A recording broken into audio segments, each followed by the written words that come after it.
Hi everyone, it's Heidi from flutterbyheidi.co.uk, and today I'm coming along with a little project for a blog hop that I'm taking part in, which is this pretty little pillow box topped box, I suppose, just designed to have some nice little treats popped in there.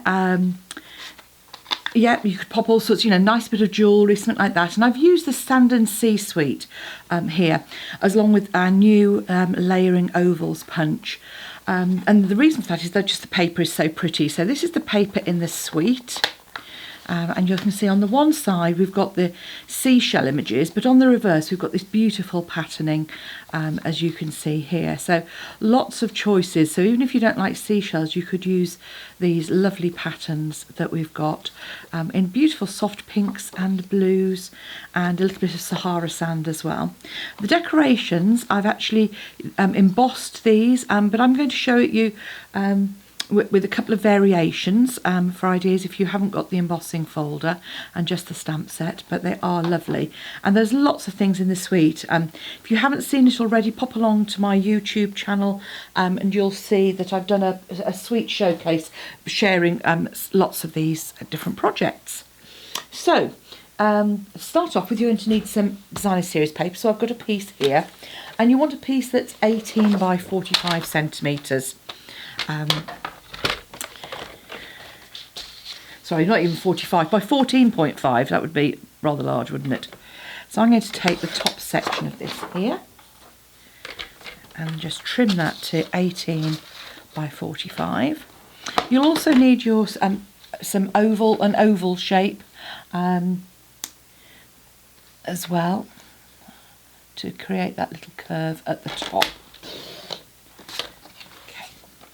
So with our card, we're going to score the short first of all, decide which you want to be your top and which you want to be your bottom. So whatever you want to be at the bottom, and I'm going to go for this So Saffron, score at 4 centimetres. Then you're going to score on the long edge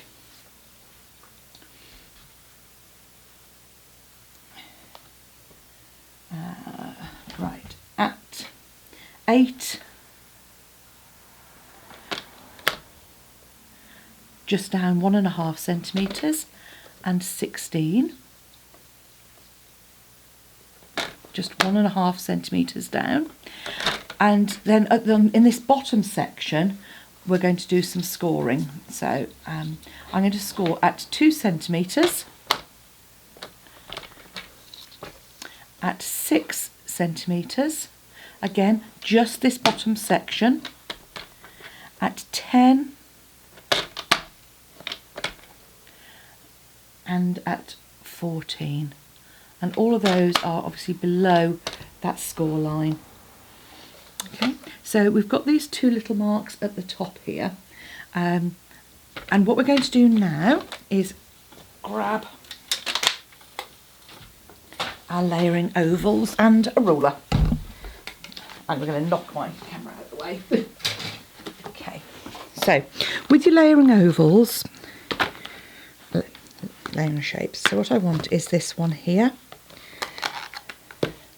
sorry, next one down, my number 3 oval, and we're going to create this shape here, as you can see. So I just want to mark clearly at 1.5 centimetres. As I say, I've done that on my scoring tool, but just mark, because that's the point that we want our ovals to be. So we're going to mark the ovals. Oh, actually, no, here's the larger one. Apologies. There we go. Yes, that's better. The reason for that is you want a shallowish oval. If you make it too deep, which is why we're using an oval around the circle, you'll find that it won't close very easily. So you just line up that oval between those two score marks. I'm using this one, but you'd obviously you need to mark at the end here as well, 1.5. Use your take your pick tool. I just happen to have my old embossing stylus here, so just really score those nice and firmly, and then from that same point go up to the top and you'll see it will just fit in there. And exactly the same on the next one, so just between those 2 points, like so. And while we've got our ruler out, from this mark you're going to score down to the bottom score line at the diagonal. So I will show you a template that I've created.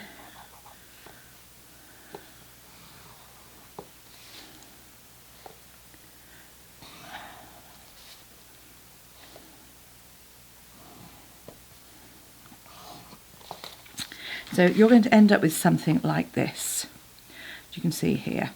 Okay, so now we want to grab our snips and do a little bit of trimming. So the first thing we're going to do is cut up those score lines at the bottom.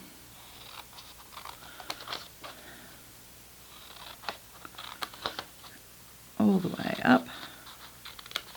And you're going to trim away that little section at the bottom there. Now the other bit of trimming that we're going to do, just going to come at a very slight angle here. I'm going to trim where I've scored those curves at the top.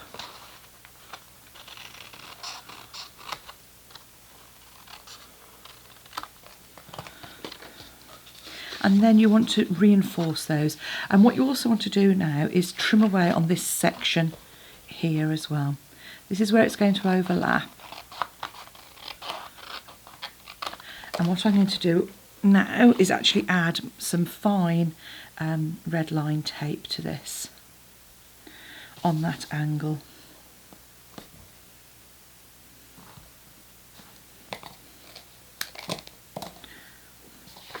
Okay, so reinforce your score lines like so. And because it's DSP, I'm just doing that with fingers. Obviously rub out any if you've got any marks. And this is the only bit where I find you want to really make sure that comes right down to the point there.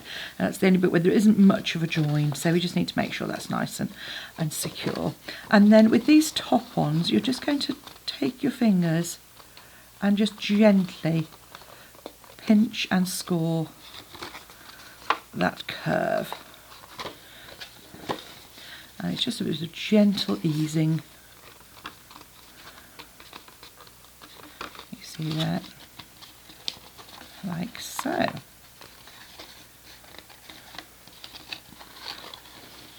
And that's going to create the top of our box.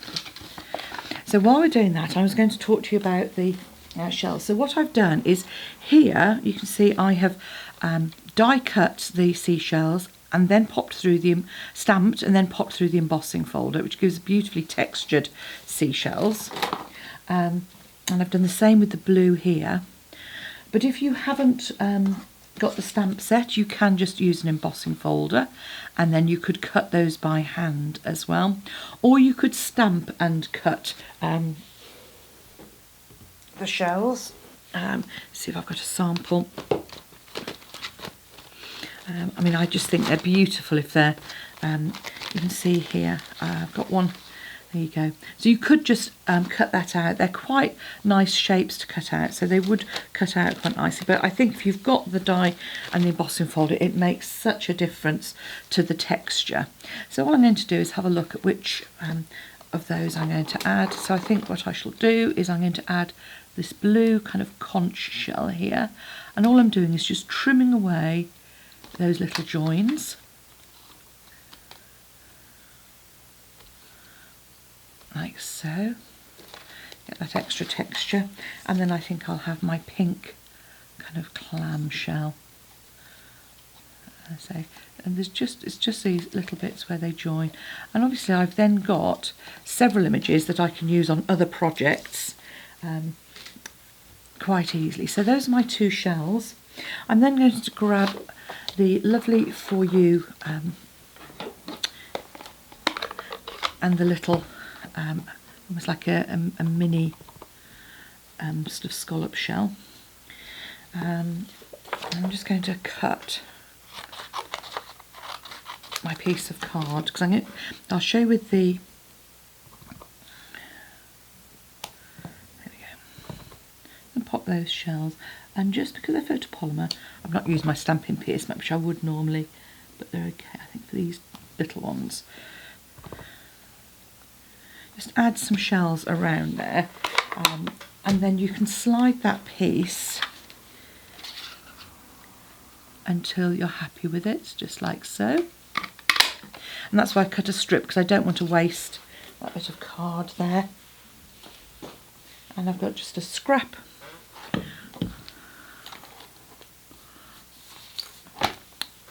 of, I have got a scrap, I did have a scrap, I had a scrap of Blushing Bride card, which I'm going to pop on the top there, so just to create my layer.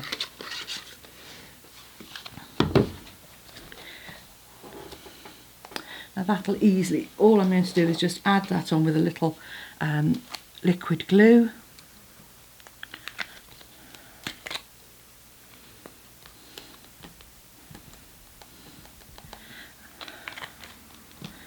Just like so.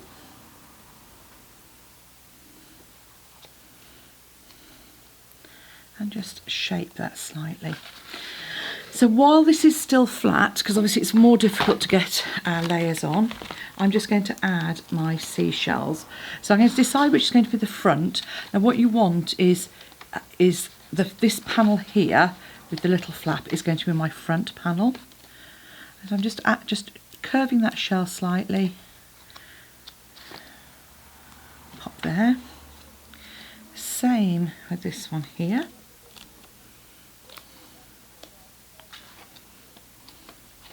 And then I can add my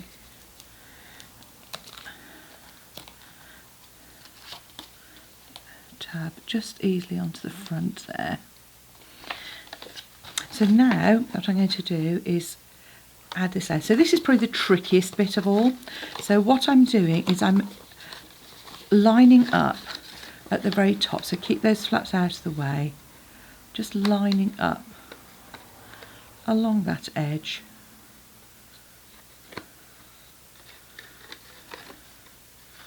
So, and I'm just coming in and pinching that closed. I'm going to use my ruler to add a little bit of pressure and just pinch that closed like so. Then we can just fold the base in, and again, because we want the front to have a nice neat edge, so just pop a little glue on there. And that then folds over, and that gives you a nice edge on the front there. And then to close the top, you can put a little, I use a 1-inch punch and create a little aperture there to make it easier to open. But you just fold those down, and there we have our pretty little box. So just a little bit different, perfect for jewellery, maybe a little sweet treat.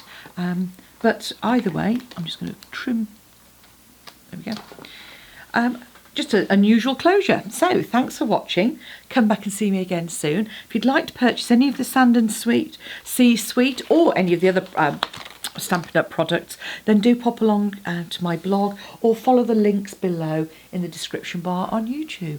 Thanks for watching, bye bye now.